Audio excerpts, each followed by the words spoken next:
In this job, I'm not supposed to pick favorites. I'm supposed to represent every indie label out there fairly and without prejudice and without bias. So let that be the case. I love you all equally and all my podcast guests equally. But if I could pick a favorite, gun to my head, if I had to pick a favorite, it would maybe, only if I had to, be today's guest, Alt Dub.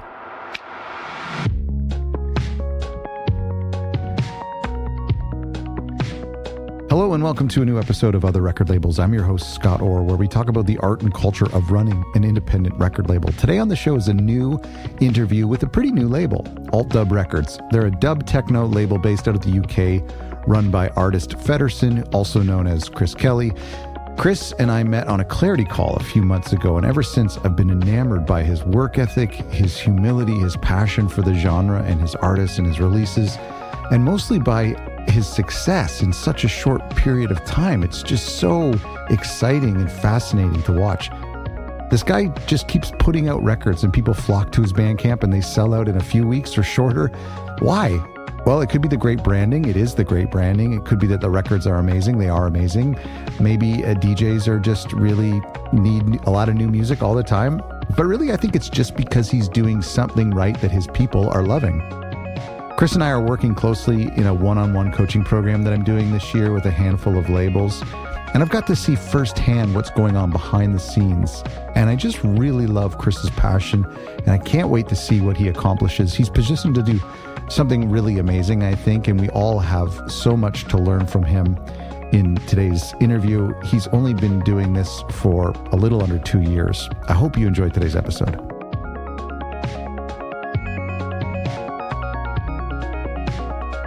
Support for Other Record Labels comes from LANDR, the all-in-one digital distribution service that offers an entire studio of tools for indie labels and indie artists like us. Incredibly transparent and reliable digital distribution to all the streaming platforms. Easy cover song licensing process, unlimited distribution, unlimited artists, unlimited features, 0% commission, paired alongside some of the industry's most impressive tools like audio plugins from Ableton, Arturia, Baby Audio, and so many more. Promotional tools like fast analytics, smart links, pre-saves. Plus you get samples that you can use, online courses, and not to mention their popular free online mastering services. To sign up with LANDR today, go to LANDR.com. That's spelled LANDR.com. And for a special exclusive discount, go to LANDR.com/other record labels. The link is in the description of this episode. Okay, this is interesting. This is an experiment to start off our first interview of the year. I'm doing something I've never done before, Chris, because you and I know each other. I know a lot about your label. And so I'm doing this intentionally, and I think it's going to be fun, but it's also a little raw dogging here. But I don't have any questions planned for this. In 300 episodes, I've never not come prepared for a record label, except for one exception. A few years ago, I forgot that I had a podcast interview, and and my iCal gave me an alert. It's like, you have a meeting in 15 minutes.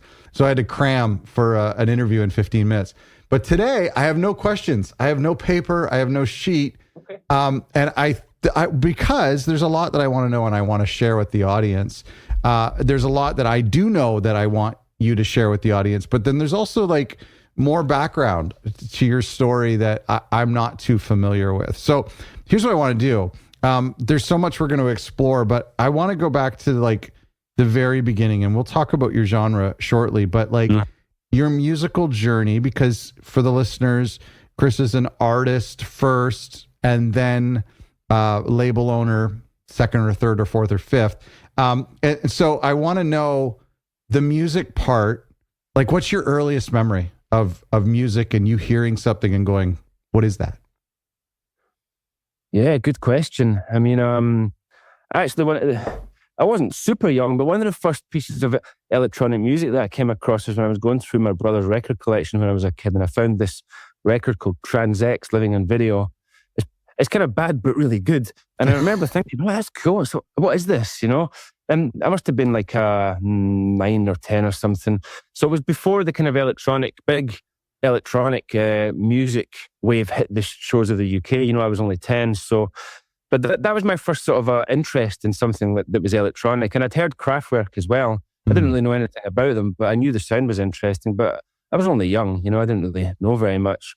When I got to about 13, 14, just as the electronic music scene was starting to kind of really come alive in the UK for the first time, right? This is like 1987, 1988.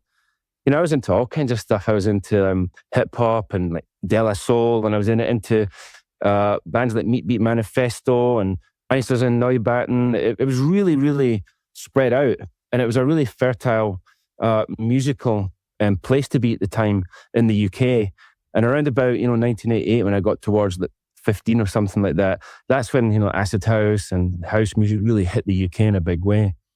And a really good friend of mine, who's a producer now still, he had at that time when I was young, all the old classic synths like the Juno 106 and the TR-808 and the 909 and the 303 and all that stuff, samplers. And so that was when I was first really exposed to it.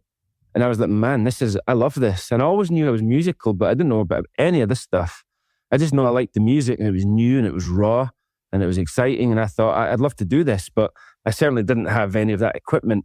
So that was the very first thing. That was my first exposure really to the idea of music. Before that, I always had some kind of music, guitar pedal or anything like that where I could experiment with music. I used to have a microphone and a sampling pedal, and I would make my own beats and my own raps. This is when I was younger.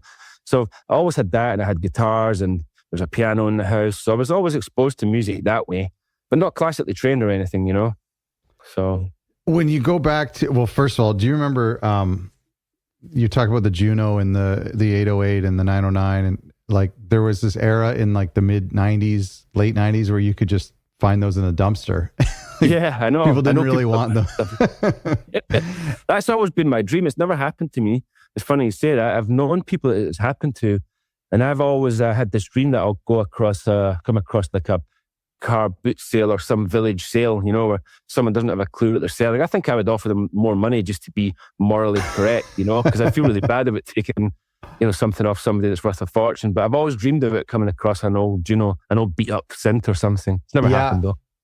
I have that exact same dream, and it's becoming less. Same with vinyl, but yeah, it's becoming less and less likely. And oftentimes, like, people will post on Facebook Marketplace, they'll post like something that they don't know what it's worth, but the algorithm recognizes it and shows it to everyone. So like if you post like a Fender Rhodes for $200, then that algorithm is going to show it to everyone who it knows has been clicking on those images, and it gets gobbled up in a second. So it just happens less and less, I think, because of the internet. Even grandma's going to Google 909 and she's going to see an eBay listing for $8,000. But you never know. I've heard stories. There was somebody, and I think it was somewhere in Eastern Europe, can't remember what country, a producer that I know came across like an old 909, but it was so beat up and destroyed, but he still bought it. And I don't think he's fixed it to this day, but just the novelty of he's found something like that, Yeah, no, totally. Going back to the 90s, I had this like high school. I was in this old high school that was in the 70s and built in the 70s, and I was in music class. So this would have been the mid 90s, and we were crawling around this. The music rooms had these risers for the bands to sit on. Oh yeah, and underneath the risers was all the storage. And so in 1997, I think it was, I was crawling under there, just killing time, goofing off, and we found this big box. And we pulled it out. And it was a synthesizer. And I was like, oh, can I take this home for the summer and play with it? And my music teacher and I, we had a really good relationship. And she was like, sure, go ahead. So I had to, like, 5 guys carried this coffin home in the back, put it in the back of a car. And then I plugged it in and I couldn't get it to work. And I don't know if it had a headphone jack or whatever. I just couldn't figure it out. And so it just sat in my living room like a paperweight. And then I was kind of hoping that she wouldn't remember that I borrowed it. And then in September, she's like, make sure you bring that keyboard back. It belongs to the school. Anyway, it turned out that was like an original Sequential Circuits Prophet. No, and it was like, I mean, to this day, it's probably worth $10,000. And it did work. It's just I didn't know how to use it. And I didn't know how to like open a filter probably, or plug it into an amp, you know? And I just think about that all the time, because like the funny thing is that high school was torn down a couple years ago, and I bet you any money the Prophet was demolished. I bet you any money. What do you think it was there back under the? Nobody would have known what that was in the 90s or cared, and I didn't even know. I just was like, oh, sequential circuits, that's pretty cool. But I couldn't get it to work. It back, you know. I did reluctantly. So let's go back to the very beginning, because you're kind of saying that like the record that you heard in your brother's room was more about the productions. Like when I was a little kid, the first thing that stood out to me was a melody, and hearing somebody sing a beautiful melody and going, why am I getting goosebumps? You know? So for you, was that actually more of a production thing? No, good question. I was too young to know that, I guess. It was just, I think at that time I was really interested, as a kid, right? I was really into science fiction and stuff. And there was something about that record that was like a nod to that, and the synthesizer lines, and there was some kind of vocoder in it. Remember, I didn't know what any of that was. I just loved the sound. You know, there was something that really drew me to it. Just because you asked what was one of the first things I remember, I distinctively remember that moment. The band was called Trans X. And so it wasn't so much that it was the production, it was just the sound that was new. But it didn't really evolve from that. That was just a very strong memory I have when I was younger, you know? Giorgio Moroder said this first, but like the sound of the future is this of synthesizers, is drum machines, that's well said. Electronic music, right? It still is almost today. But you know, back then for sure, it was like, what are these sounds? I don't know if it was because they were often used in science fiction movies, but well, what came first, the chicken or the egg? But it was, exactly. You know, it does always feel like a galaxy unexplored. Mm-hmm. So at what point then, continue on with this journey? So when you start getting exposed to music, at what point were you like, and then like what I'm hearing too is interesting, is that you had this foundation of you're kind of tuning into this thing that's happening as it's literally happening in real time, early 80s, late 70s, early 80s. To the point where it becomes mainstream. You're now a teenager. You're ready to be a fan, to be a collector, to actually make this. So that was kind of like right time, right? Yeah, it was actually, it's much deeper than that, Scott. It's the kind of thing that got into my DNA. You have to remember, 1987, 1988, this thing was new. It was like the same kind of musical revolution that punk was, or, you know, it was massive. And it came to the UK around 1988. I think there were people like Paul Oakenfold and DJs like that back in 87 had brought this sound from Ibiza, you know, this kind of Balearic house sound. And at the same time, there was house music being made in Chicago, and then there was Detroit. So this was all coming to the UK shores, and it just exploded. I mean, it just became a huge movement, and it was all brand new, and it was acid house and that kind of thing. And my friends and I used to go out and experience all that and go out to the clubs and the raves, and that really got under my skin in a big way because I was musical. And then it started to kind of, it's hard to explain. It started to percolate within me that I'm really interested in this. I wonder if I can try and make some of this music, knowing that my friend had the stuff, you know? So I used to go and spend some time in his studio and make music. I didn't know what I was doing, not trained in it or anything like that, but he knew how to. This was before, well, no, you had computers, but certainly it was more like Atari-based stuff, I think, right? Sure. I don't think he even had that. He had like a Tascam 4-tracker or something like that. Okay. We just used to run everything into that tape, and I made a few tracks, you know. But he was okay with you using this stuff? Yeah, he was there. So yeah, it's funny. He's an amazing producer. He's actually on alt dub now on the label. Oh, on the label. Oh, no way. I know. It's a really nice way to kind of round it all off. And oh my gosh, that's so meaningful. I wish I could find I probably have the photo, but it might take me too long to find it. There's another memory I've got that I've got the photograph somewhere. I wish I had it. That's okay. I was like, how old was I? 16. So it was at that time. I remember I had a camera. Sometimes I take a camera around and take interesting shots and stuff, you know, and the old school style where you would take the roll and into the place to get developed and waiting the photos come back. Yeah. And I love this photo. I'm going to put it up in my new studio. It was the moment I knew that's what I wanted. I didn't know how I was going to get there, when it was going to be, and it was a long, long path and journey to end up there. But I remember looking at all that kit, and I remember saying to myself, I'm going to have this one day. Not put it up for a long time. Yeah. And it's the photograph of me. I'm standing on a stool. You don't see me. I think you maybe see my feet. And it's basically like an overview. And there's the 101, two 101s actually, a Juno, Adrian, who's the producer's probably listening to this. He knows exactly what I mean. And in the studio, he had all his stuff. Yeah. And I just took this photograph and it stayed with me all this time. Beautiful. And it was a moment that just really touched me. And I thought, I will have this and I'll do this. But it was a long journey. It's a long journey. Yeah, good for you. Oh, that's amazing. Yeah. You just said a couple seconds ago, you're musical.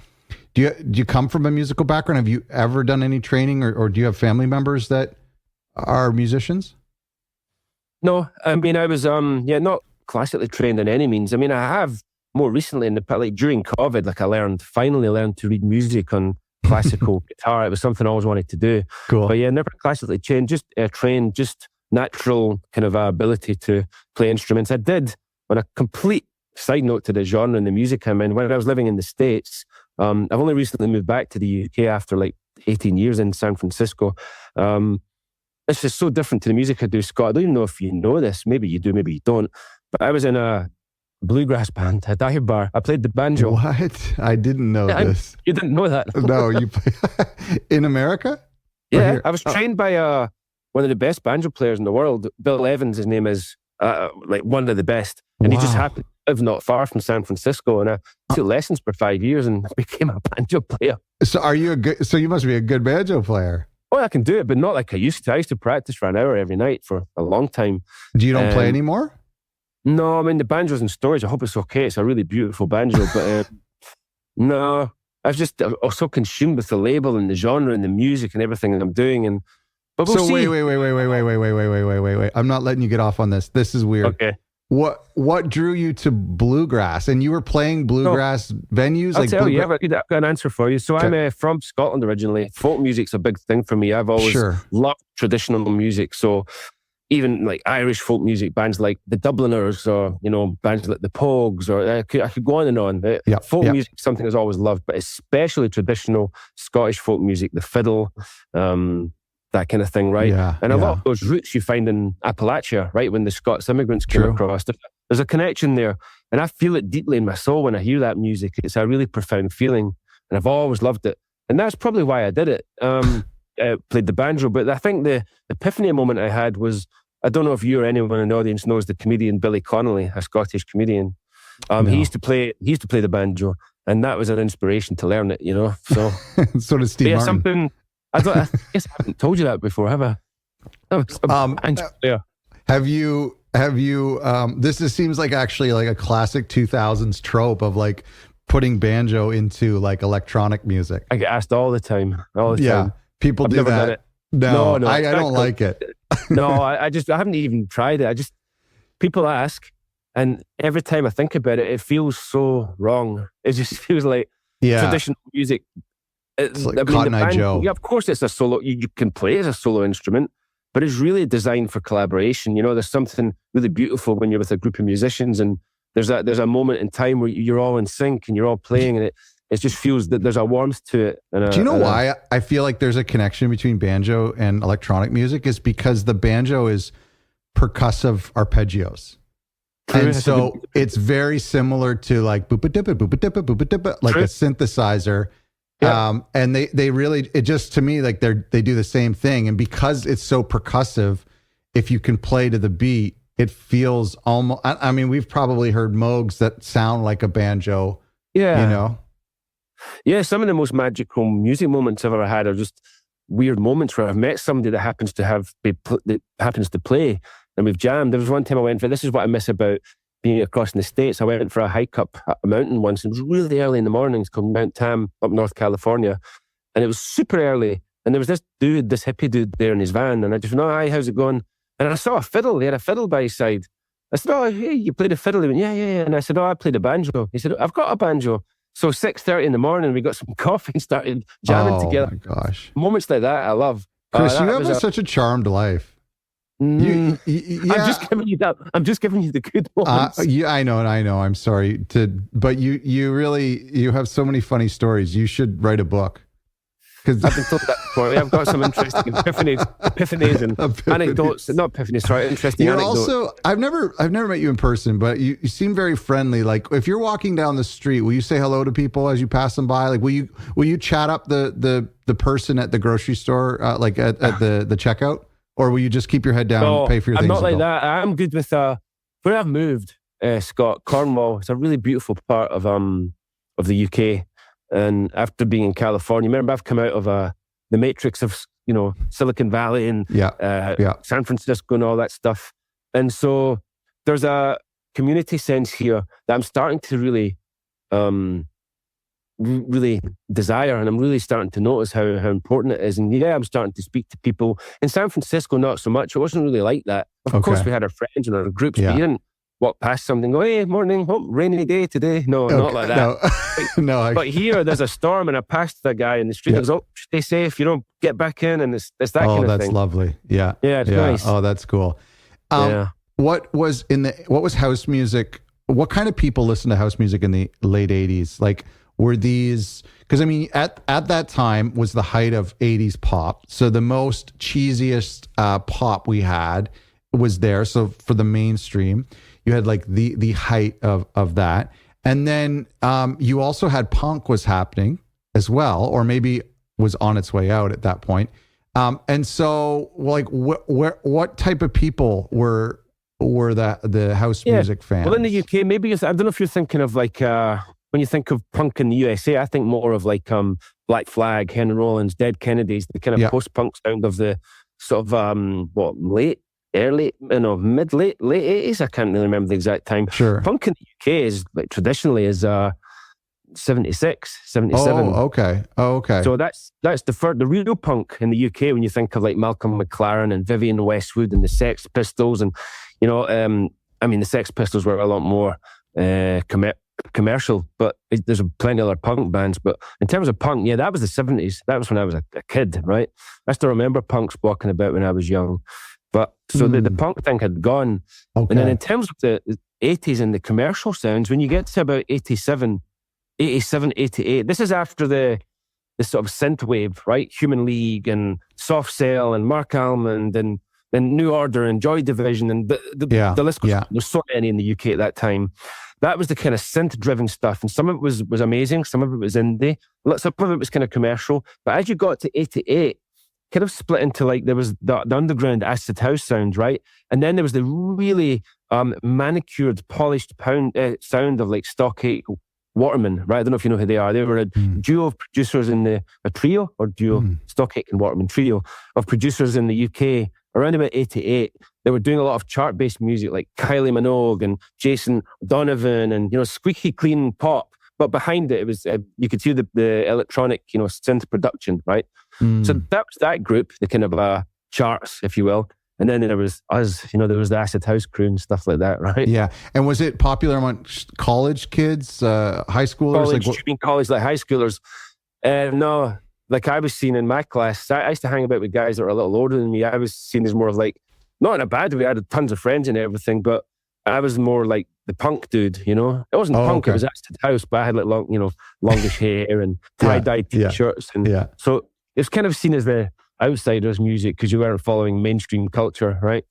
I read a book about this years ago. The book was way too dense and I couldn't really, I couldn't follow it, but I'm very fascinated in that. And we had, I don't know if I told you this, we had Daniel Miller on this podcast many, many years ago from Mute Records and talking about, he was probably one of the first guys to bring a synthesizer on stage with the band, and people were throwing beer bottles at him because that they didn't think that electronic music belonged mixed in with punk and mixed in with rock and stuff. So it was anyway, that whole era is very interesting to me, how things formed about.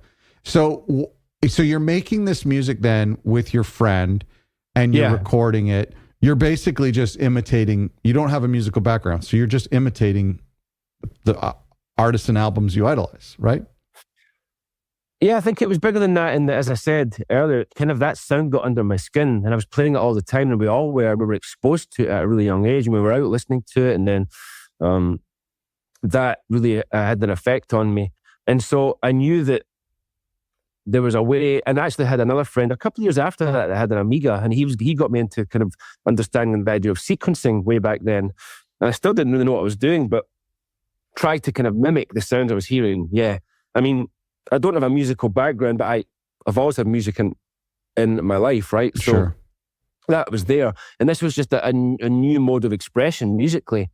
And as I said earlier, it was all very exciting. We were all part of this together. Mm-hmm. But because of my interest in music and my love for it, and the fact that my friends had some of this kit and we were able to start experimenting, then that happened. But it was there was two paths in my life at the time, though, Scott. There was music, and then there was art and design. Okay. And I had to make a choice, right? Because I was 17. I can't just run around just around with synthesizers and going to acid house parties. I had to kind of think, what am I going to do here, Brooke? Yeah. Myself.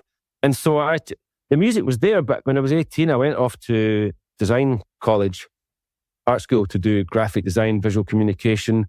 And the music thing, it was always there, because for a few years after that, into the 90s, the house music thing got bigger, obviously. And I got a little older as well, but I still never had all the equipment. That didn't come till a little later in my life. But that was always there. But then I had to focus on, college and university and that kind of thing, and career and work. And so that's where that happened, the split. Well, to give a bit of a spoiler to the end of this story, it's kind of beautiful how a record label brings back both of those back together, because the design skills that you have are so essential running a label. Yeah, it's true. Like you can synthesize them both together, right? So did you essentially at 17 abandoned, you kind of committed to the path of getting a proper job in the design field? Like, yeah, what was? It wasn't a job. I went to college. Yeah. Yes, with the intent of probably making a career. Yeah, of course, design. Of course. So what was the alternative? Like, was there a path for people in acid house to get a record deal or was it such an underground thing that there maybe wasn't a path to her to make a living? Yeah, it's a good question. There probably was. I mean, I knew people that did. There was a couple of acts in Scotland, not that many. There was a lot in England.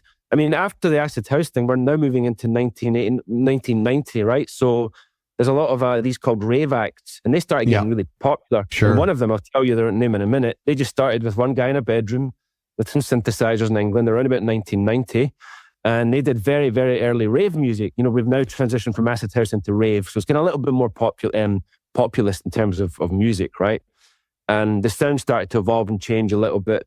There's a lot of amazing music like that coming out from the 90s in New York from people like Joey Beltram. A really, really beautiful and well-crafted techno music. But then it just started to evolve and shift, So I'm trying to think who they are. Oh yeah. So back to that point that I was talking about, the artist in his bedroom at that time in the 90s, they started getting a lot of chart success. And that was The Prodigy. And you wouldn't think that's where they came from. Wow. The Prodigy was Liam Howlett back in 1990. You can find it on YouTube. It's really cool to see. If you look up Liam Howlett, you'll see him in his bedroom in like 1990. And he's writing those first rave tracks on his, what synth he had, I can't remember what it was, like an M1 or something like that. And they were the kind of people that were using it and capitalize on it and getting success from it, right? They really kind of found a way to get into that culture and make music from it.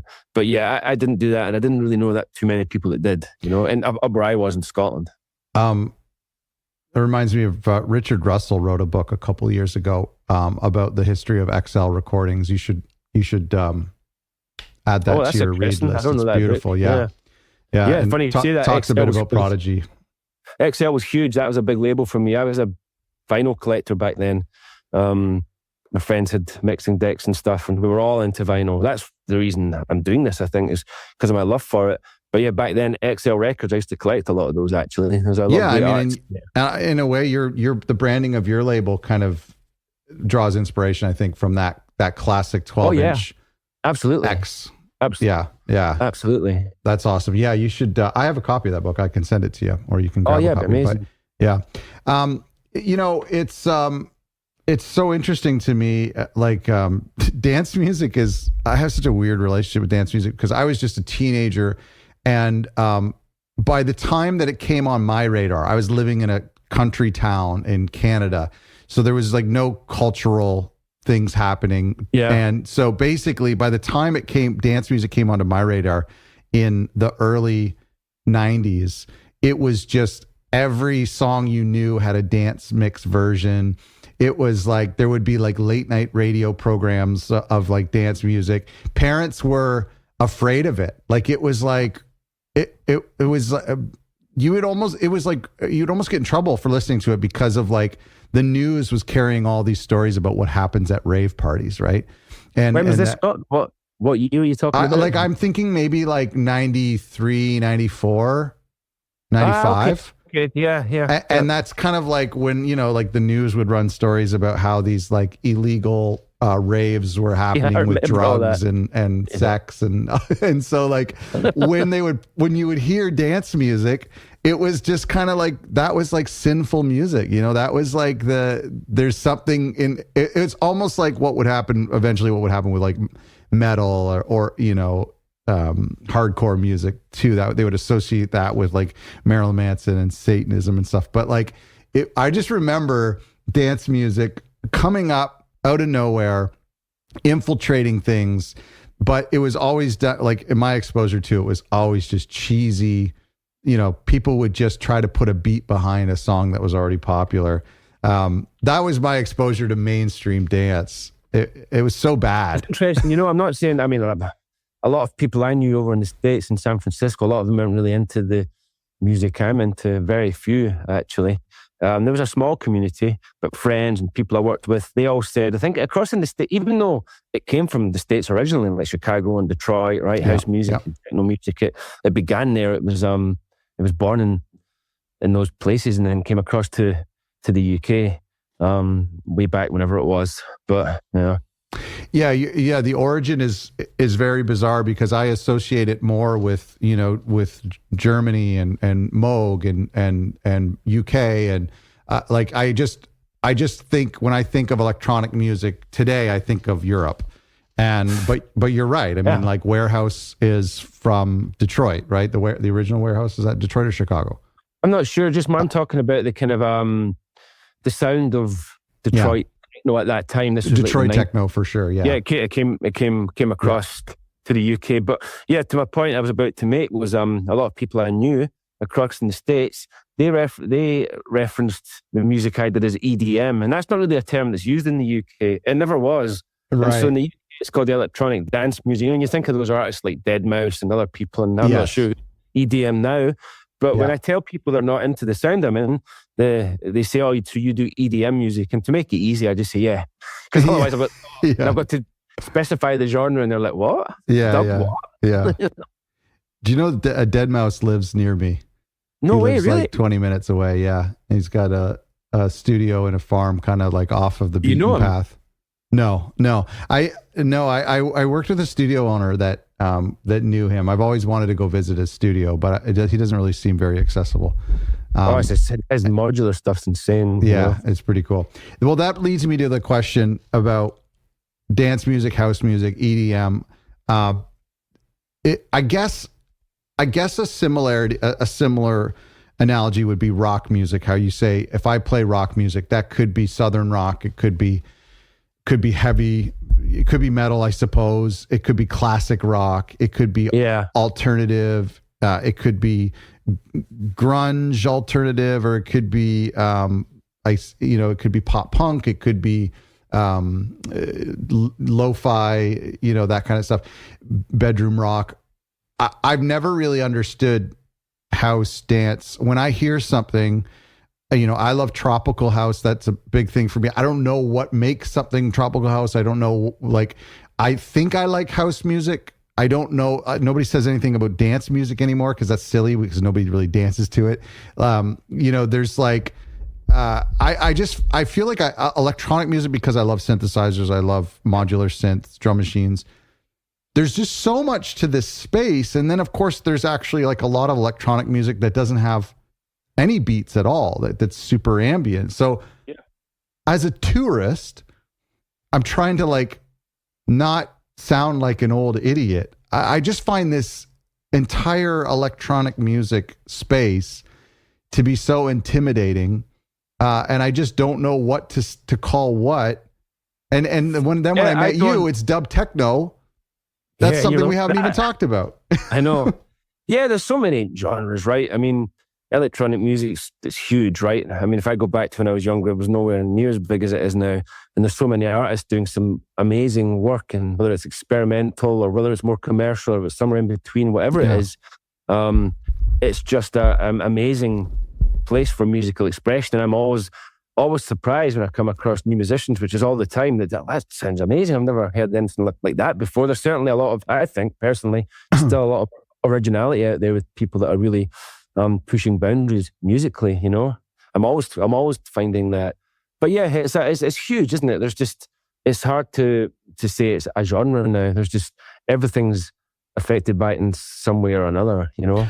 Are there gatekeepers out there who say you can't call this house, you can't call this dub techno? I don't know. I'm too old for any of that. I don't know what anything's called anymore. I just make music and put out records and hope people like them, and okay, so genres and gatekeepers. I'm uncool in that world. I know you are.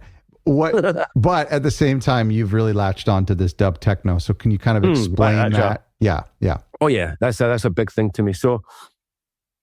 Don't know really where to start. I guess the one thing would be, as I'm a great lover, as everybody who's in the dub techno community, most of the people I know all have a great love for dub reggae, right? So like The Scientist and Prince Jammy and King Tubby and all these amazing Jamaican artists who were using mixing desks at the time. And it's a bit of a trope in the dub techno community when someone talks about it, because like, yeah, we know that stuff. But for people that don't know, there was especially people like was it King Tubby, Prince Jammy? Those guys were using mixing desks like an instrument. Okay. And again, this is said it many times, but I was always fascinated by that, as a lot of other people I know that are in the scene are. The idea you take a mixing desk that's loaded with effects, and then you just run stems through it, or you run sounds through it with beats, and you carve something out live with your hands on the mixing desk. You can see behind me, I've got a small mixing desk. It's okay. It's pretty decent. It does the job. I'd like a different one, but this is really good for what I do. And it's all about being very hands-on, and it's also, at least for me anyway, it's all about imperfections. Like the real music I do, I don't really use a computer. You see one there, but that's about that laptop there is like 16 years old, and it's the only laptop that speaks to this because it's got a sound card in it. So it just records all my takes. And yeah, I've got a good computer to do the mix downs and pre-masters and that stuff. But a lot of amazing artists I know won't use mixing desks. They do everything in the box and software, which is amazing. And there was an artist I know sent me some software recently and said, "Oh, you should use this," but I don't use software. It's just the way I work. But back to the mixing desk, dub reggae, yeah, they would those original artists, right, would use their mixing desk to craft the sounds. And then you get to the sort of early 90s, and there was artists like Moritz von Oxwald, there was Basic Channel, Mark Ernestus, Paul. I could go on and on with all these artists that were really experimenting with that somewhat, with really stripping back the sounds of techno and then starting to use some dub elements to bring things in and out, and use effects to craft this really interesting sonic palette of sound, using effects. Yeah. And I got really hooked on that. Not at the time, actually. At the time, I didn't really know much about that. Back in the early 90s, I wasn't exposed to it. It was much later in life I got exposed to that sound. And then it just kind of, everything just synthesized and made sense. And some other artists that I know really inspired me. And that really got into my my production. It started to really to affect the way I make music. And it just became what I followed from there. And I just, over the years, have evolved and grown and worked with labels in that genre, and just worked hard at being the artist that works in that space. And so dub techno is basically, you're saying, sounds effects going into each channel, and then you're performing live with the faders. So yeah, you can't. Yes, look, is that how you do it? So then your final track is just a stereo mix. Well, no, just to be fair for producers that don't work that way, because you certainly don't have to. Okay. Plenty of producers I know do amazing music when they don't use a mixing desks, but they use the same process, right? You'll still have it like in Ableton or in Logic. You'll still have all your sends and your cues, and you'll use a MIDI controller the same way, right? Okay. The MIDI controller controls your aux sends and everything. But it's that, for me specifically, and I know other artists are the same, what I love are the sonic imperfections. That's where the beauty is. Yes, you can recreate anything in software, sure, but I don't have it here because it's in storage after I moved back from the States. But I have old vintage tape delays. And for me, is the beauty when you turn a dial and there's a crack of static and it hits a delay and then a reverb and suddenly it opens into this stereo field, and it's nothing you could create. It just came from a imperfection, you know? It's, And so oftentimes the music I hear from you on vinyl is that a one performance? Not all of it, I would say. So sometimes I'll do the performance. Actually, most of the time I do the performance, but then I have to do a little bit of editing, not a ton, but I do have to, once that's done, I might think, you know what, it needs another synth. So I'll hit sync again and I'll run another synth through it on top. So there's a degree of editing, you know. That's but cool. I think, Scott, the imperfection thing is crucial in my music. I think it's a Japanese philosophy, wuwai. I don't know if I'm saying it right for anyone that knows it. Wuwai. It's the philosophy of imperfection and beauty. It's beauty and imperfection, right? Yeah. That's important to my music. I totally agree. I want to talk about, you know, this subgenre and how, and we'll talk about this, how it's made your label successful today, but there seems to be a subculture, like a group of people who are committed to this genre and probably have discords and subreddits talking about this. So were you aware of that community? Were you a part of that community, or are you just an artist contributing to that community? But like at some point you said, I'm going to start this label and it's going to focus just on this genre. Yeah, well, I've actually put a lot more effort into my name as a producer. I think that's what's really helped the label, actually, Scott. I've been producing for 20 years now and worked with multiple labels in this genre specifically. So I think that's really helped open up the door a little bit for the label. Not a little bit, it really has helped open up the door for me to now come in and build a label and start to nurture new talent in that world, right? Yes. That's something that's started to happen more in the last year or two. But yeah, in terms of myself as a producer, I think that's where it came. I wasn't really part of any like community in terms of like big online communities. And I knew the artists I love. I would buy the vinyl, buy music, I would listen to it. I'd maybe I used to send a lot of demos out back in the day. You know, a lot. Got a lot of rejections. You know, it's like, I think who was it that once said something about, there's an artist called Robert Henke who's called Monolake, and he said something about it's your failures that lead to your success. It's something like that. There's something really simple about that, right? I think that's what really drove me. Like the more rejects and the more I got with people saying, no, this is not right from us, or this is not right for the label, I thought, surely if I keep going, I'll get there eventually. But when it happened, it was when I made a decision I kind of narrowed down my sound. I thought, oh, I love this dub techno sound. I'm going to just keep in that. And that's when it really started to work for me, you know? I love that. Yeah, I mean, I live by that. Like if your 10th attempt is guaranteed to be a success, are you willing to fail 9 times? And most people, if they knew beyond a shadow of a doubt that their 10th attempt would be a success, they would do those 9 failures. But most of us don't think that way. We fail twice and we give up. I know. I've been there many times. So you graduate college and you're pursuing this career in design. Tell me about that career, and is music happening in parallel with that? Oh yeah, constantly, or do you take breaks to focus on your career? No, so music, in terms of music production. So it's a long story, Scott. I'm trying to condense it. Sure. I would say I finished college, right? And I knew that I wanted to do design. That's what I was going to go and do.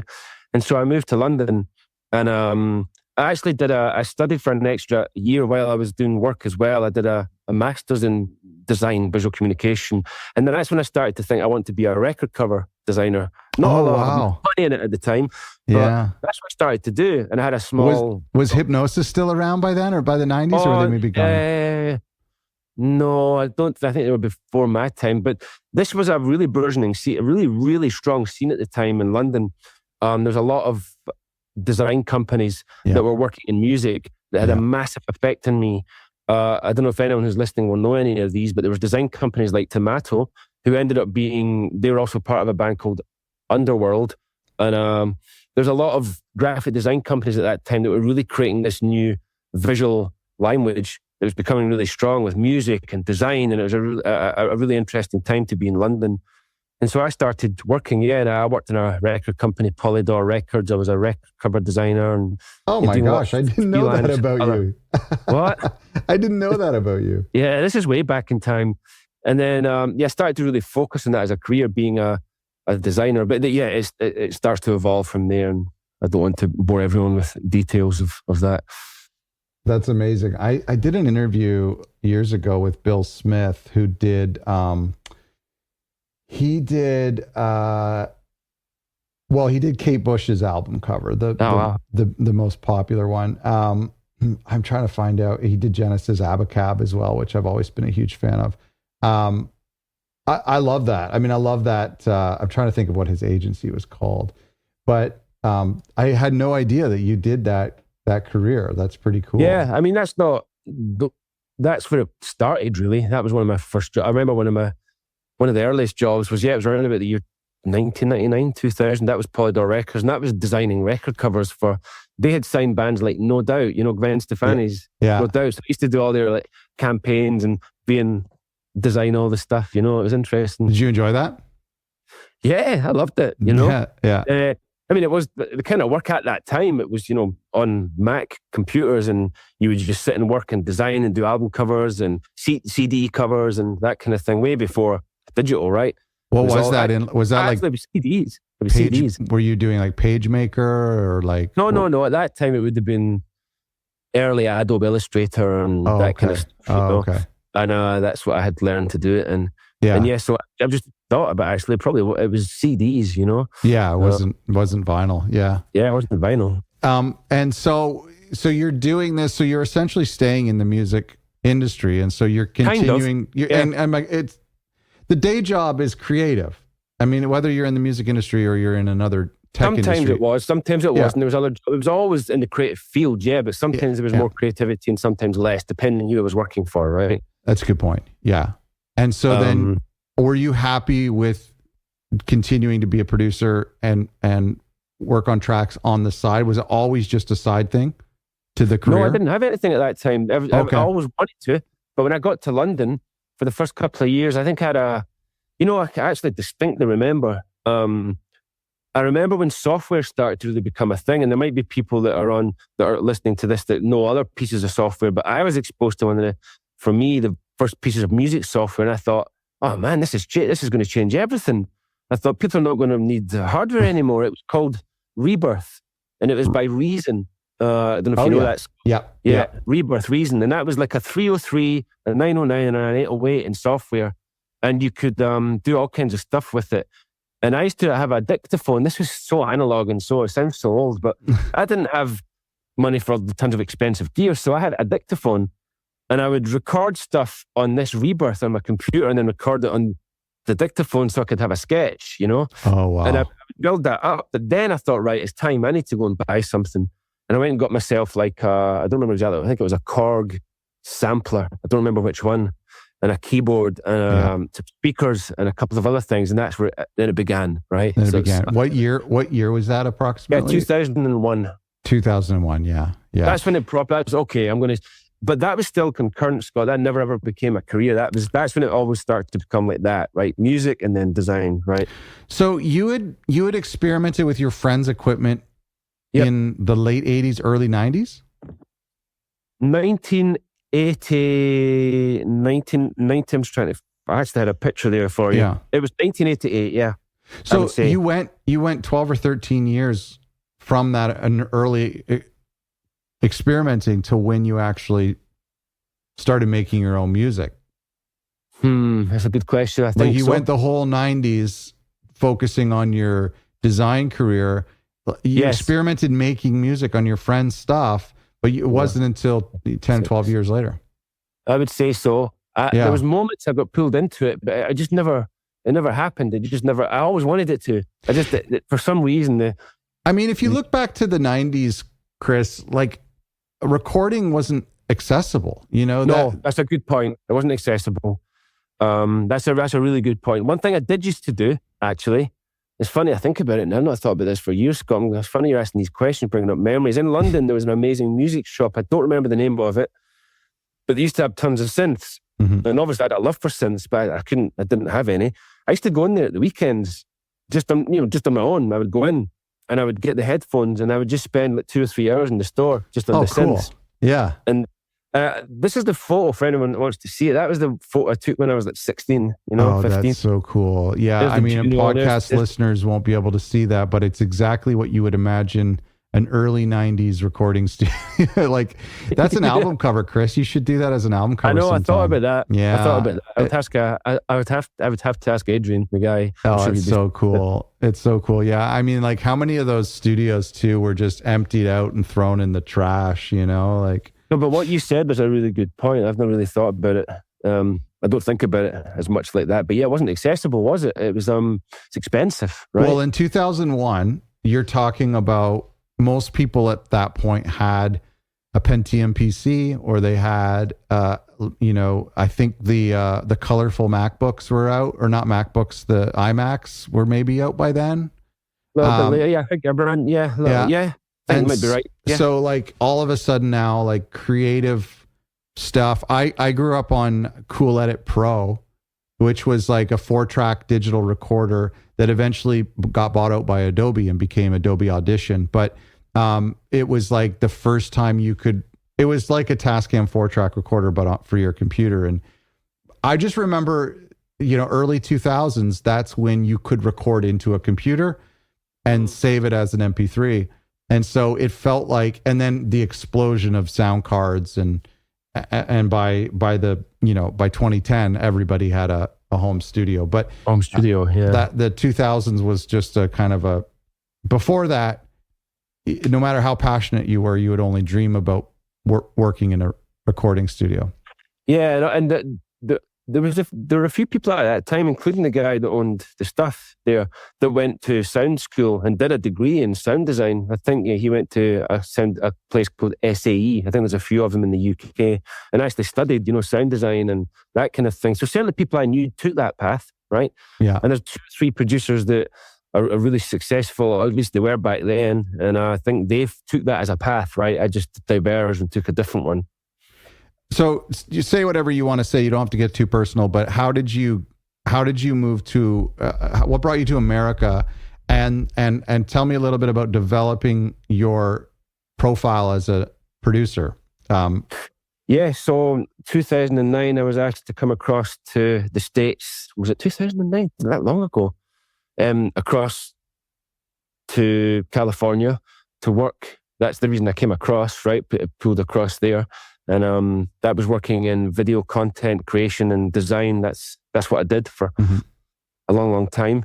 And yeah, that's when I had a studio, and I really used to spend a lot of time. Like, work was really tough and it took a lot of my time, but that was a big creative outlet for me. And I would come home and work in the studio. And so that really became a time where I started to spend so much time in the studio and hone my craft when I had time outside of work, and start to really hone that craft and that sound that I love. And actually work on my voice, my musical voice. What is it? This was 2010. I think I had my very first album out in 2009, just when I just moved to the States, actually. It was a CD that came out, and I don't do albums anymore, but I used to back then. And that was when I listen now, I think I couldn't write music like that anymore. It was so different. It's like melodic, and this is very different. But you can hear some early experimentation into effects, with effect stuff and that. So there's a signature there that carries through. There's a through line, but it's very early on. But yeah, that ran concurrent when I was working across in the States. But yeah, 2009. Some people, a lot of independent artists, musicians, are embarrassed when they have to work a day job, because they think that to be successful in music, you have to be full-time musician. That's what you can dedicate to your craft. But and there is truth to that. And anybody who gets to work in music full-time is certainly blessed. But there's something about having a day job, whether it's a good day job like you had, or it's a monotonous office job. there's something about it that it funds, it gives you money so you can live and survive and support a family and buy this equipment. But also B, it's like the yin and yang, because like without that draining office job where you don't get to control your creativity and you're under somebody else's thumb. Yeah. It's because of that existence that makes you feel free when you're at home. Oh yeah, doing your own thing. Agree more, but I couldn't do what I'm doing if I hadn't have worked where I worked and did what I did for all those years, right? Yeah. And there's plenty of people, many producers I know that do that. I mean, I've only recently just put myself into a position where I'm full-time musician, full-time label owner. That's very recent for me, and I'm becoming an old man, as you can see, you know. So yeah, I would say that that's something that's super important, and actually it really helped me. I think as a musician at the time, having that balance, you know, to be able to have my work and then to have my music, you know, for a long period of time. I mean, for years and years and years. And yeah, it's just I made a choice fairly recently, for many reasons, to shift out of that world and into being a label owner. A, because I saw an opportunity. B, because I love it. And C, because I was able to do it at that period. And I thought, it's now or never, you know, I've got to do this. And so I threw myself into it. The fact that you didn't pursue being a full-time house musician in the late 80s, and instead you just dedicated to 30 years to a career, some people would think that that's a failure, that you failed for 30 years, and you didn't become successful until you were much later in life. Do you agree to that? Like, do you think that would have been a better life for you if you had pursued music from the beginning and not done a corporate job? Or do you think the corporate job is part of you? Oh yeah. I mean, what I did and where I worked had a really big effect on me, Scott. The work that I did, right? I learned a lot, you know, in terms of design and what I was doing. And that really educated me, right? And being able to do the kind of work that I'm doing now. But in terms of, would that be seen as failure? I would say no, only because that was a choice I made when I was young. I thought, I don't want to be... I wasn't really on my radar at that time. Remember, this is the early 90s. So you didn't think about it being as accessible as it is now.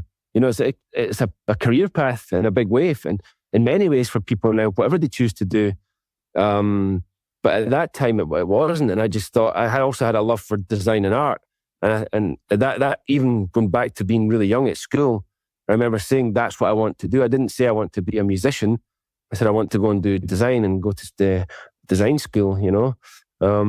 But there was certainly, the music was always there. I think I found a book when I was clearing out recently, and it was a book from 1987. So I would have been, 15? And it must have been the class had asked us to do it. Like, what's your life ambition? What do you want to do in your life? And I remember it said, I want to go to school and do some kind of design, but it also said I want to be a mixer. So I think at that time I was really into like DJ mixing and that kind of stuff. So it shows that even the way the language at that time is like, I want to go and do design, but I want to do music. It was always there. You wanted to do both. Yeah. And I mean, you're fortunate, like I said, that the career that you picked was something that what you found fulfilling, and that it did scratch that itch. Yeah. You just unlocked another memory for me, that my very first, when I got a home computer, like anybody in the early 90s started getting, mid 90s, I should probably say mid 90s, home computers, Pentium PCs became like the thing that people got. Didn't have the internet connected to it. All it came with was Microsoft Paint. And I remember I would use that to design album covers for like fake albums. Cause they were terrible, but I just remember I've always loved album covers and designing album covers. Same. Well, that's cool. So let's fast forward to pretty recently, where you say, okay, these parallel paths, enough is enough. Yeah. I want to focus on my music, and I want to focus on doing the labels. So can you take me back to like lying in bed that night and when the epiphany came and you're like, I'm doing this? It didn't come quite out. Oh, sorry. That's the alert from the government saying the storm is here. Sorry about that. Okay. I don't know if you heard that. It was a big beep. I did hear that. Yeah. Okay. I mean, Yeah, could sorry, be Scott, worse. ask again. Can you ask that again? That kind of threw me. Sure. Was it a epiphany, like you were woken up out of bed at night being like, quit your job, move back home? No. There was way more to it than that. It was a glacial decision, if that makes sense. Okay. A slow moving thing like that. It was I've tried it before and then it came back to it and tried it before and I never really fully committed to it. Out of fear, I guess, you know? Yeah. And a few things transpired that meant I kind of had to change and shift and change what I was doing and that kind of thing. And the opportunity came around. I was already starting Alt Dub while I was working and it started to build up.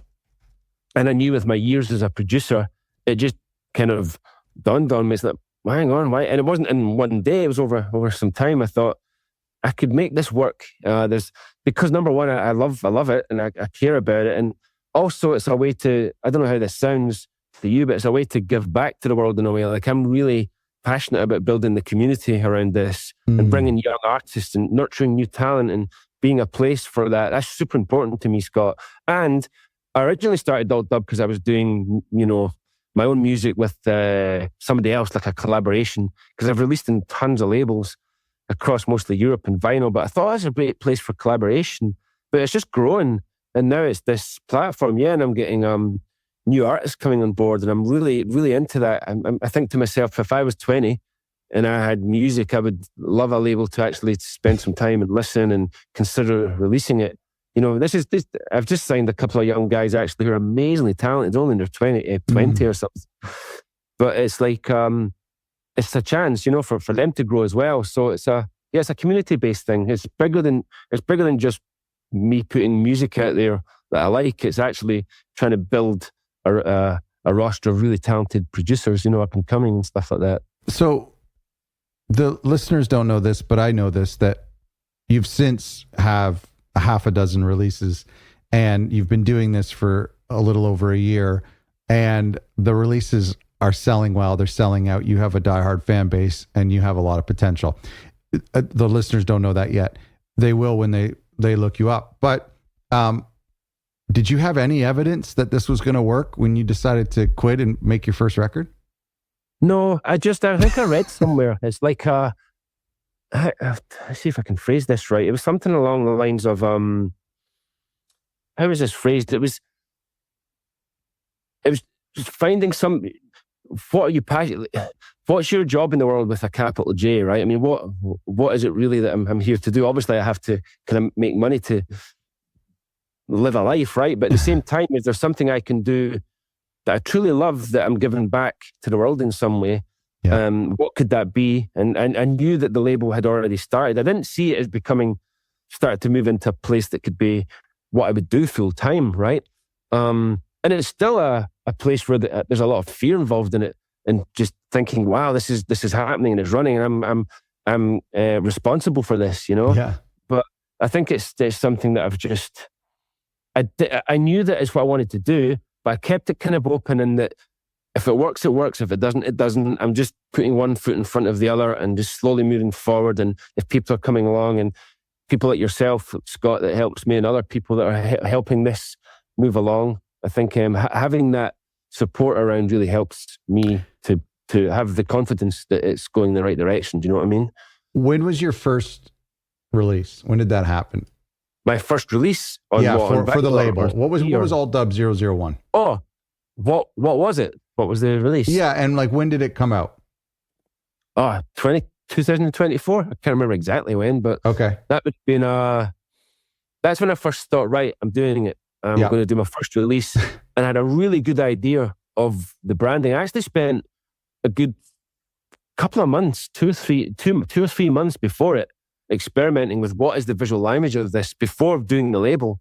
I thought, right, and I totally know what the sound is. I know the genre. I know plenty of artists and producers I can contact. No problem there. I know people that will jump on board. I've got a fairly okay idea. I'm a lot more educated now about production and record production and distribution, but then I didn't. But I knew the right people. Yeah. And it just all seemed to come together in the right way. And that's when I thought, right, I'm going to do it. I'm going to release a record. And I contacted a producer and I knew and said, would you be up for doing like a collaboration? I'm going to start this label. And I spent 3 months working on the branding. It was really important to you that the name and the branding. I mean, alt dub. You tell us what that means, because the A, the D, the triangle, the D, like it has the potential to be iconic. It is iconic. Yeah, it's super. Thanks, Scott. It's super reductive, right? You know, the design. Totally, yeah. It actually comes from. I mean, not to get really into it, but I was always really inspired by, you know, minimalist European design. That's being a design London at that time. I was really exposed to all that, and that's always been something that's really inspired me. Really clear messaging, you know. People could argue, oh yeah, it's not super creative because it's like a really reductive logo on a black background, but that's like that for a reason, right? Mm-hmm. The whole point about it is to kind of distill it down to its essence, you know, the visual brand and the identity. So we still have a sheet, a design sheet here. That was the very first thing that I did, and I keep that just to let me see how far it's come. That's and it's literally the word alt dub in about 20 different variations, you know? And I would mock up records and imagine what it would look like. I would visualize it.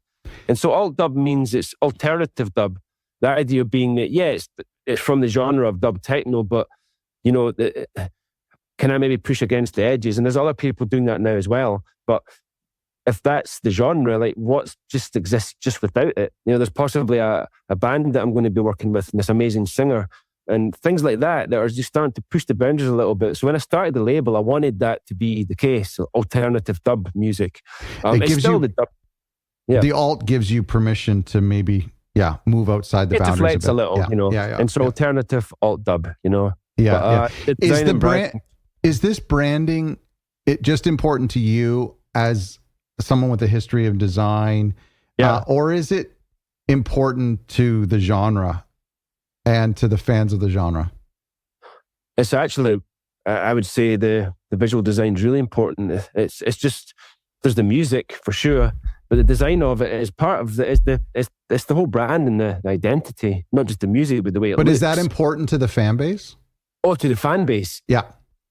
It's a good question. I mean, I don't want to speak for people that buy the record because I don't know, but it seems to be. I had responses, people saying they really love the design, look, and it drew me. There's some people that don't so much like that. I had there's somebody I know, it's a friend of a friend, that said, "Oh, I heard you do record cover sleeves. I really love record cover art. Can I have a look?" And they were probably expecting like illustration and photography, and they pick up and there's like a white triangle, and they're like, "Oh, is this your design?" Yeah, I mean, The people like that think that it's easy, right? It's like when you look at abstract art. Yeah. He didn't like, say you just threw paint at the canvas. Yeah. He's like, I could do this. I know. You just put a triangle. What does that mean? I know. But yeah, I think it helps. And also there's a lot out there. So I'm trying to find a way to kind of visually kind of cut through noise and just be really, really direct with the look. But I've started to experiment and flex a little bit with it. And it's actually something I'm thinking about just now, Scott. It's interesting you ask. Is like, where do I go now?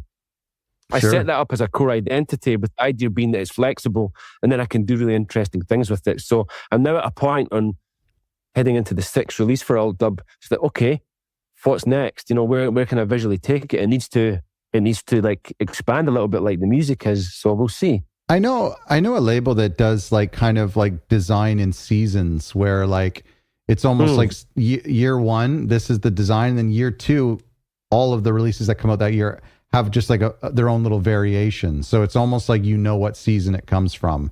Like season 3 of alt dub, the labels were done in a different way. You know what I mean? It gives a bit of variety while still keeping it uniform. That's interesting. And another thing that's important is the color of the vinyl, right? I work with an amazing pressing plant, and they work on the actual effect, the vinyl effect. But I've realized that, and Scott, you've seen this yourself, I think I'm on release number 5 now, and it's the first time I've not used the color blue. I think nearly like 4 releases are always in a different tone of blue. Yeah. So now I'm starting to expand into that, open the palette up a little bit, you know. Did it affect sales when you went red? Did what? No. Did it affect the sales? No. No, it's not. It gets pressed in a couple of weeks, actually. Okay. But, people have said, "Oh, you're not doing blue anymore." I'm no, I'm in a red theme now. I'm feeling red. Red. As soon as you throw in a yellow and an orange, then people will know that you're multicolored. Exactly. Yeah. That's something that's evolving, Scott. It's still, you know, the label's still young, right? I mean, it's only a year and a half, and so many plans for this year. There's so much to do. And it's just thinking about how the design's so important, and it's got to run concurrently. So as the music shifts and evolves and changes, so the design also has to follow and suit with that, but still keep its core, right? So, yeah. What's been your favorite part now that this is going for a year and a bit? What do you enjoy the most? The people, funny enough. Yeah. But actually working with the human side of it, you know, like being able to go and visit the pressing plant and working with my distributor and the community of artists and being able to collaborate. And I'm actually for the first time since I came back from the States in 18 years, I'm starting to travel a little bit more. I'm off in a week or two to do some gigs and that kind of thing. So the very notion of meeting some producers that I've worked with and working with them and being in a physical space with them, that to me is everything, you know. The community. You said it about helping the next generation and giving back. I feel like I can pat all of us on the back, you and me and everybody listening. Label owners deserve a pat on the back because they're generous. They're doing things. Yes, we get something out of it in the terms of like self-fulfillment, and we're fans of the music. But you know, it's a job where you're making people's dreams a reality.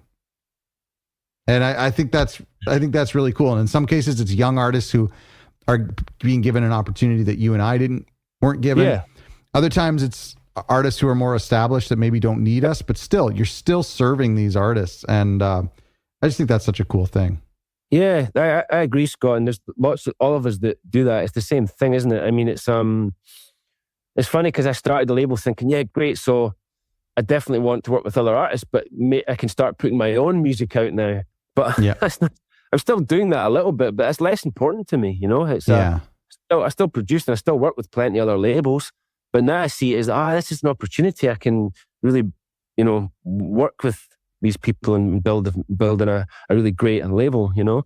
So what is the challenge? So what's the unexpected obstacles that have come your way that you weren't?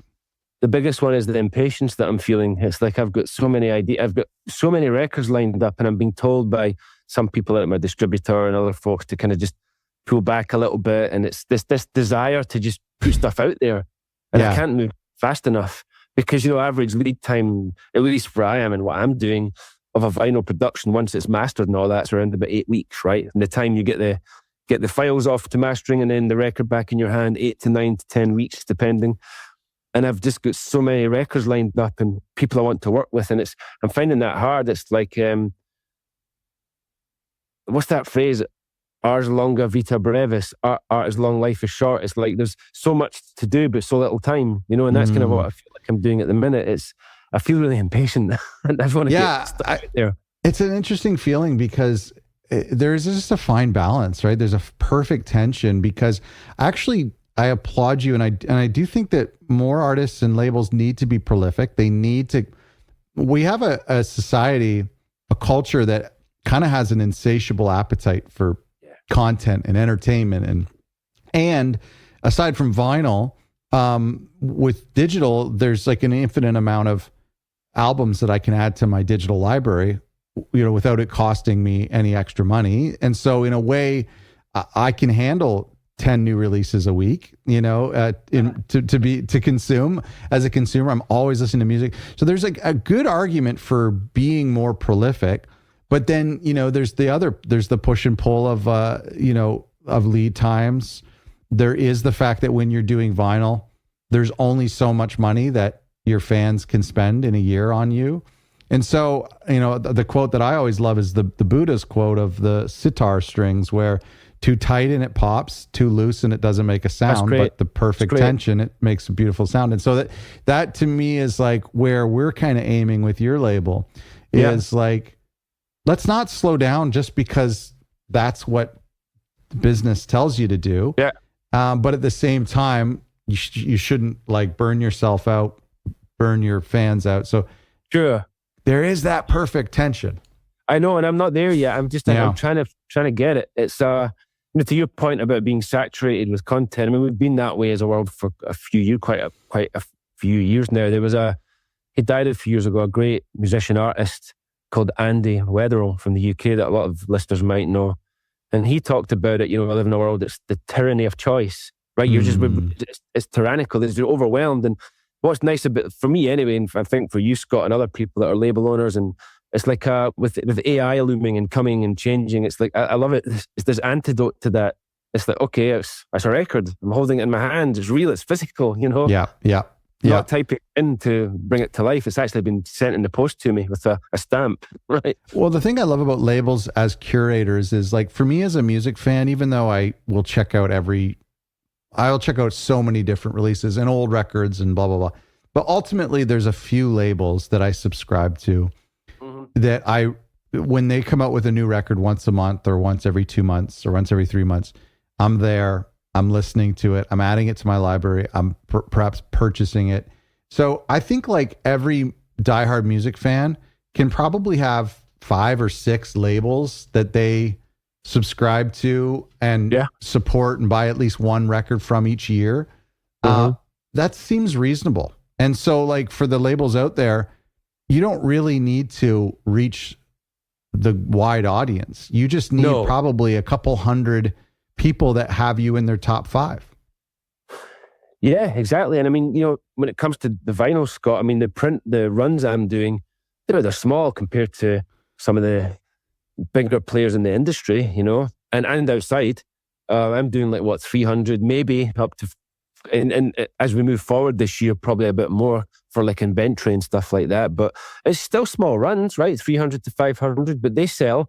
And, it'd be great if it became more, but right now just it balances out at that, and I'm just moving forward with it, right? And it's, if I know that I'm selling 300 records, then that's great. That means 300 people own the record, and probably more have the digital files, but it's just important to me that they're holding something physical at some point, and seeing it. Yeah, I completely agree. Chris, I could talk to you. Well, I do talk to you all day. I could talk to you all day. We could talk about this forever. I have to go eat lunch, but I just think, I got to tell the listeners here for a second. Chris contacted me on a Clarity call. I don't do Clarity calls anymore because we're focusing more on label mates, but you booked a Clarity call back in the spring, summer, fall, summer. Yeah, a while back. No, yeah, anyway, a while back. And I was just absolutely enamored by you, your personality, your passion, your inquisitive nature, your drive. And then I got off of our call and I went and listened to your music and the music you'd released on your label. And I was like, oh, and this is amazing. This is world-class stuff. Thanks, Scott. And I love the design and everything. And now we work together all the time. And I just, so I really am a huge fan of you and the work that you've done and that you're doing. And our listeners are going to feel the same way, I think. So anyway, congratulations on everything. Yeah, thanks, Scott. And the feeling's mutual, obviously, with Scott helping everything that I'm doing on the label. I think that's crucial, just taking it into the next phase as we move into 2026, right? I think that's, I need that. I need that support, man. Well, and you and some of the other guys that we hang out with, the industry needs people like you to prove that it can still be done. Because there's a lot of doom and gloom of. I know there is. I know. I'm trying to ignore that noise. And so but you are an example that I talk about on the podcast and that I tell other people of. Listen, if you think it can't be done, there's a guy right now and he's doing it, and so you're an inspiration to everyone. And we didn't even get into the label because I wanted to hear your backstory. That's okay. But folks will click the link in the description and they'll dive into your label enough. Yeah, thanks for inviting me, Scott. I really enjoyed the conversation. Appreciate it. Always good to chat. Yeah, me too.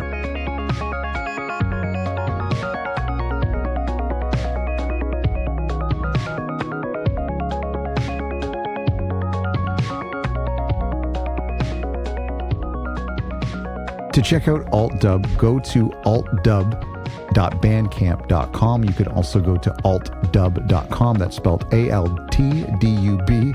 I hope you check them out. Give them a follow on social media and pick up one of their records. Thanks to Chris for being on the show. Thanks to you for listening. And thanks to our friends at LANDR for sponsoring this week's episode. If you're looking for a new distributor, go to landr.com/other record labels. Or if you're looking to switch distributors, go to landr.com. That's spelled LANDR.com/other record labels.